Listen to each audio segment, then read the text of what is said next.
Hai, perkenalkan nama saya Alfurkan. I am the owner of Melvin. Dari channel ini kami akan berbagi tips seputar beasiswa luar negeri, IELTS, TOEFL, and General English.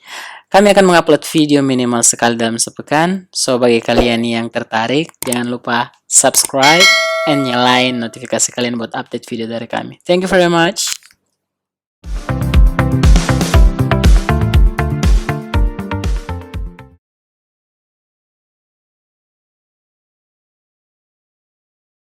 Yang pertama noun ya, atau kata benda. Oke. Ini posisinya sebagai apa sih dalam sebuah kalimat? Nah, dia posisinya sebagai subjek ataupun objek dalam sebuah kalimat. Oke, contohnya ketika kita membuat kalimat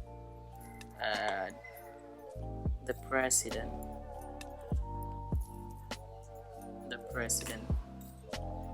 kills the soldier. Oke, the president kills the soldier. So, yang mana di sini nounnya ini adalah nama. Kita cari nama di sini. Yang mana nama di sini? Yang nama di sini adalah the president. Kills kan bukan. Oke, soldier juga nama. Oke. Jadi dia noun. Ini juga soldier ini adalah noun. Dia nama dari sebuah apa? Pekerjaan. Soldier juga nama dari sebuah pekerjaan. Jadi tempatnya noun itu adalah sebagai subjek. Dia meskipun dia juga noun, dia juga subjek dalam sebuah kalimat. Oke. Noun ini sebagai objek. Jadi itu tempatnya ya, teman-teman. Jadi kalian harus betul-betul memahami ini bahwa tempatnya noun adalah sebagai subject or object in a sentence. Oke, selanjutnya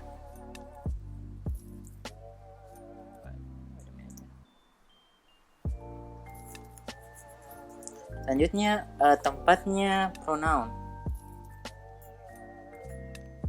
Jadi sebagaimana tadi saya jelaskan, sebagaimana kami jelaskan tadi bahwa pronoun itu menggantikan, pronoun itu tetap dia sama fungsinya dengan, ini dia kata ganti ya, kata ganti, tapi dia sama fungsinya dengan pronoun. Dia sama fungsinya dengan noun, sama tempatnya dengan noun. Cuman dia menggantikan saja supaya lebih mudah ya. Tidak mungkin kalau misalnya ada orang namanya 3 meter ya, tidak mungkin kita panggil semua dengan namanya itu. Kita panggil saja dengan dia, hey atau who, dengan he takes a lot of money. Tidak mungkin kita Andi, Muhammad, Iqbal, Ramadhani takes, oh man, that's a very long sentence. Jadi pronoun ini diciptakan supaya membuat hidup ini lebih mudah. Dan gantinya, for example, the president, maka kita ganti dengan he, for example. Presidennya laki-laki misalnya ya. He kills the soldier. He kills, kita ganti juga. Ini juga bisa kita ganti ya. He kills him.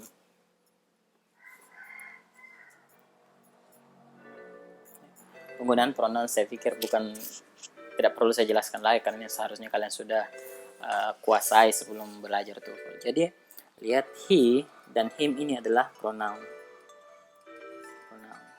He dia menggantikan president ya. Him dia menggantikan soldier.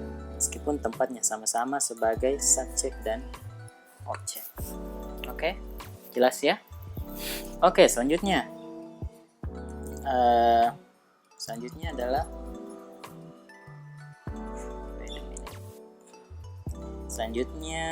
adjective. Oke, adjective. Oke. Adjektif, apa sih adjektif itu tadi? Dia adalah kata sifat. Tempatnya di mana? Di dalam kalimat kata sifat itu. Tempatnya dia selalu bergandengan dengan noun atau pronoun. Saya berikan contoh, misalnya the beautiful woman is on the car. Oke. Jadi di sini yang mana kata sifat? Kata sifatnya adalah beautiful. Oke. dia adjektif. Apa kerjanya? Dia menjelaskan woman, ya, dia menjelaskan woman. Jadi adjektif itu dia selalu berdampingan dengan kata benda, selalu wajib, ya. Dia menjelaskan kata benda. Bisa dikatakan kalau ini sebuah hubungan, maka kalau noun itu suami, maka adjektif itu adalah istri. Maka dia selalu menjelaskan kata benda, apakah dia berada di depannya kata benda atau berada di belakangnya kata benda. It's okay, ya. Jadi itu tempatnya adjektif. Tidak ada tempatnya yang lain adjektif selain menjelaskan kata benda. Oke.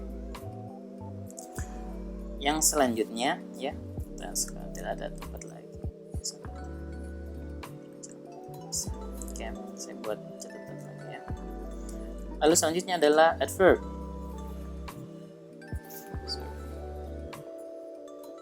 Ya, adverb. Adverb ini adalah kata keterangan, ya. Kata keterangan.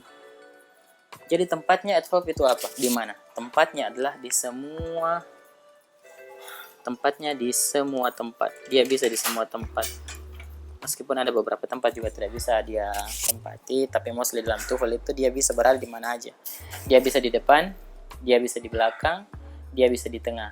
Akan tetapi ada beberapa case di mana adverb itu ketika dia berpindah-pindah tempat itu harus diikuti dengan koma.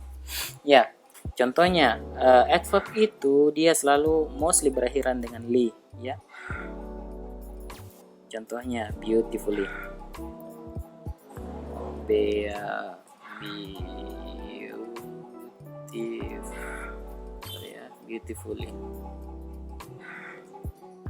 Beautifully, ya.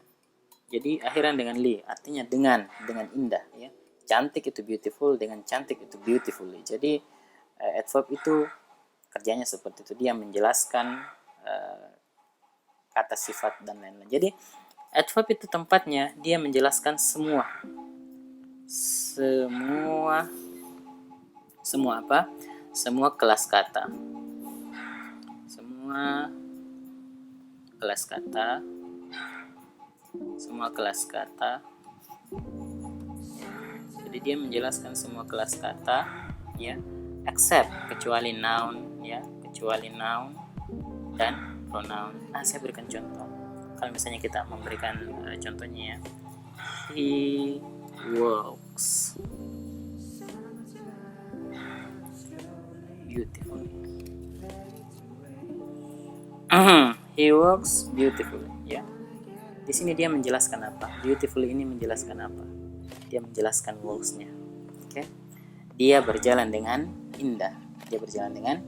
Jadi dia bisa menjelaskan verb, dia bisa menjelaskan adjective, dia bisa menjelaskan adverb yang lain. Contohnya kalau dia menjelaskan adverb yang lain, he runs very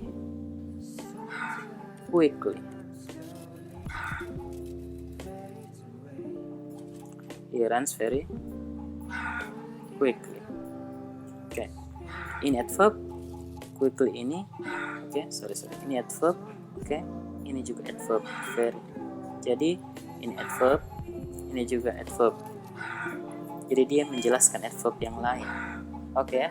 He runs very quickly. Dia juga bisa menjelaskan adverb yang lain, dan dia juga bisa menjelaskan adjektif ternyata. He contohnya apa ya?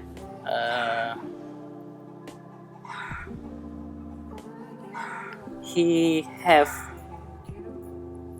Contohnya bukan he have, ya. Contohnya saya hapus ini, saya pakai kalimat yang lain. Contohnya the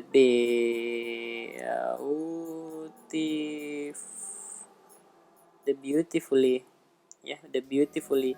made glass belongs to Annie, for example, ya. The beautifully made glass. Jadi ini satu, ya. Ini satu kata, the beautifully made glass. Artinya gelas yang dibuat dengan indah, ya. Beautifully ini adalah adverb, ya, kata keterangan. dan made di sini adalah adjektif, kata sifat. Jadi dia menjelaskan adjektif. Nah, di mana dia tidak bisa, apa yang tidak bisa dijelaskan? Dia tidak bisa menjelaskan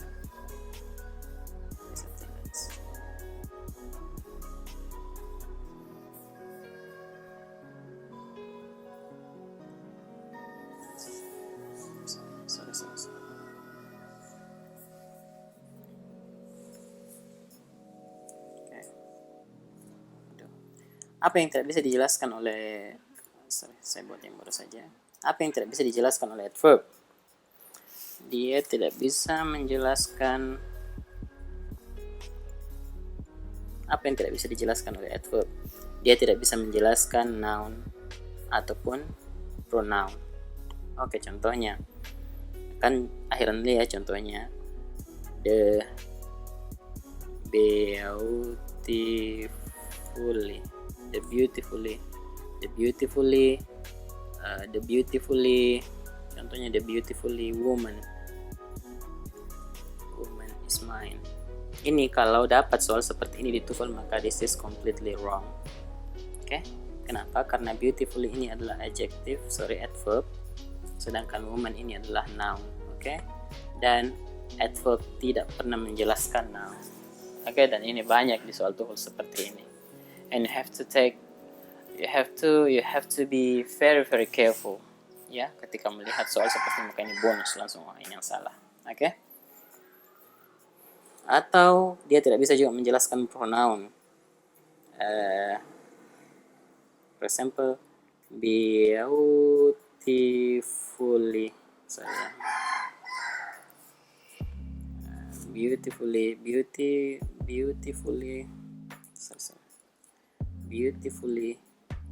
he take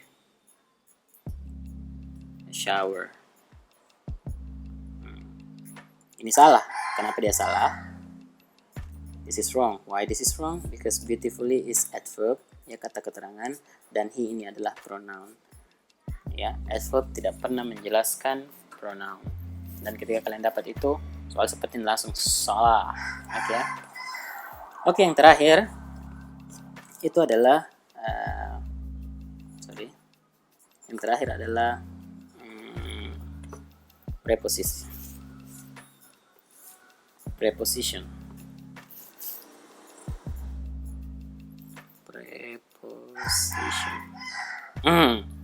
Jadi preposition itu tadi seperti dijelaskan materi tadi, dia connecting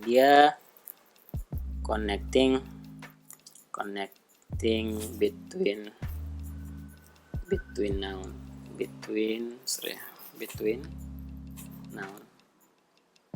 Oke, dia kata yang menghubungkan antara kata benda dengan kata benda. Contohnya the school of poor people.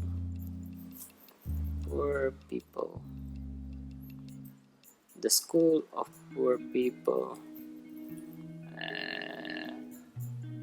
is apa ya? The school of poor people is bad, for example.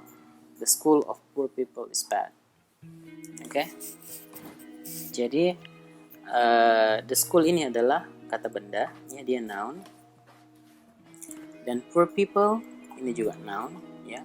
Of ini adalah preposisi, verb. Jadi dia tempatnya seperti itu, ya.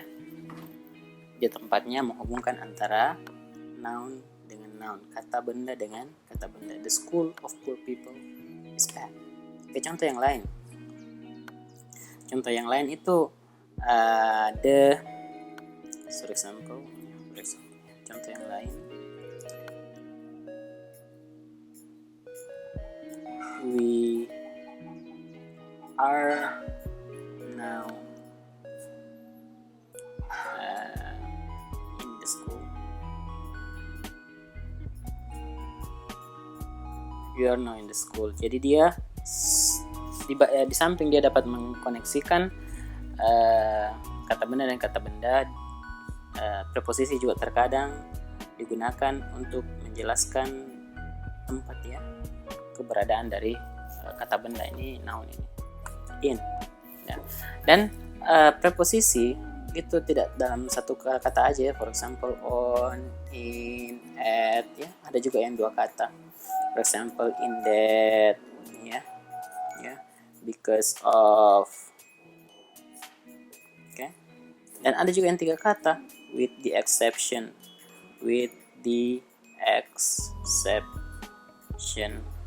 of ya. Ini yang tiga kata, ini yang satu kata mostly dipakai, ini dua kata, ini yang tiga kata. So bisa dikatakan teman-teman, preposisi ini adalah soal yang paling rumit di dalam TOEFL. Biasanya dia muncul di nomor 35 ke atas ya. Kenapa? Karena terkadang preposisi ini tidak ada jalan lain selain kita hafal pasangannya. For example in that, pasangannya in ya, that. Tidak bisa it knows or in this, tidak bisa dikatakan in apa ya, yang in yang lain ya. For example with the exception of ya, in as much as, itu tidak bisa dipasangkan dengan hal yang lain. Oke? Jadi kita harus hafal pasangannya, dan ini salah satu soal yang paling demanding di dalam TOEFL. Dan yang terakhir teman-teman, hampir saya lupa ya, seharusnya dia ini yang paling penting tapi hampir saya lupa. Yang terakhir itu adalah verb atau kata kerja. Ini yang paling penting tapi hampir saya lupa, karena sebagaimana kita ketahui bahwa kalimat itu kalau mau lengkap dikatakan sebuah kalimat harus punya subjek dan verb. Kalau tidak ada verbnya maka tidak bisa jadi sebuah kalimat. Di mana tempatnya verb? Maka tempatnya verb itu dia biasanya setelah subjek dan sebelum objek. Ya. Meskipun dalam beberapa case itu verb biasa di awal. Beberapa case itu verb biasa di awal yang dikatakan sebagai inversion ya. Tapi inversion ini kita nanti akan pelajari di TOEFL Intermediate ya. TOEFL Intermediate bukan TOEFL di TOEFL Basic ya. Mostly verb itu setelah subjek. Mostly ya, verb itu setelah subjek. Contohnya he drinks alcohol. Drinks alcohol, he-nya subjek, verb-nya drinks. Jadi dia datang, jadi tempatnya verb setelah subjek itu sendiri. Adakah yang sebelum subjek? Ada. For example apa ya? Ini inversion contohnya ketika kita buat pertanyaan, what did you do? What did you do? Ya. Ini yang mana duluan datang? Ini dulu verbnya yang datang dulu. Lalu kemudian subjeknya. Hanya saja ini ada pembahasan tersendiri ya teman-teman, inversion. Mostly ya. Untuk umumnya drinks subjek itu verb itu datang setelah tempatnya setelah subjek. Oke. Thank you very much.